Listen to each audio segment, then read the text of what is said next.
중국은 북한의 4차 핵실험에 어느 때보다 분노하고 있는 기색이 역력합니다. 어제 이례적으로 비판 성명을 낸 데 이어 중국 외교부장이 주중 북한 대사 앞에서 북한의 도발을 공개적으로 비판했습니다. 베이징 연결합니다. 서봉국 특파원. 네, 베이징입니다. 네, 중국 외교부장이 언제 어디에서 북한의 도발을 공개 비판했다는 것인가요? 네, 중국 외교부는 어제 이례적으로 북한의 4차 핵실험을 비판하는 성명을 발표했습니다. 왕이 중국 외교부장은 어제 저녁 베이징에서 열린 외교부 신년 초청 모임에서 지재룡 주중 북한 대사 면전에서 북한의 핵실험을 비판한 것으로 전해졌습니다. 왕 부장은 북한이 국제사회의 반대를 고려하지 않고 다시 핵실험을 진행했다고 공개 비판했습니다.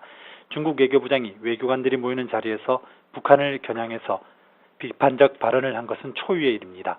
이 자리에는 김장수 주중 한국 대사를 비롯해서 주요국 대사와 중국 관리 등 350여 명이 참석했습니다. 베이징 외교가에서는 중국이 이미 지대사를 불러서 핵실험에 대해서 엄중한 항의의 입장을 전달했을 것이라는 관측이 나오고 있습니다. 중국 지도부의 분노가 어느 때보다 높은 것으로 보이는데요. 북한의 핵실험 자체가 하필 시진핑 주석이 서부 충칭 지역으로 지방 시찰을 나갔을 때 이뤄졌기 때문입니다. 하지만 이 같은 분노에도 불구하고 중국이 북한을 상대로 취할 제재 수단은 많지 않다는 것이 중론입니다. 전문가들은 중국이 북한의 불안을 야기하거나 붕괴를 가져오지 않는 수준의 제재를 부과하려 했기 때문에 제재 수위를 정하기 어려울 것이라고 분석했습니다. 특히 석유와 같은 에너지 공급을 중단하면 북한의 경제 혼란과 정치적 불안을 초래할 수 있어서 중국 입장에서는 신중할 수밖에 없을 것이라는 전망입니다. 네, 중국 언론들 어제 북한 핵실험 소식을 속보로 전했었는데요. 오늘은 비난의 수위를 높이고 있죠. 네, 인민일보 자매진 환구시보는 사설을 통해서 북한이 핵으로는 자국의 운명을 못 바꿀 것이라고 비난했습니다.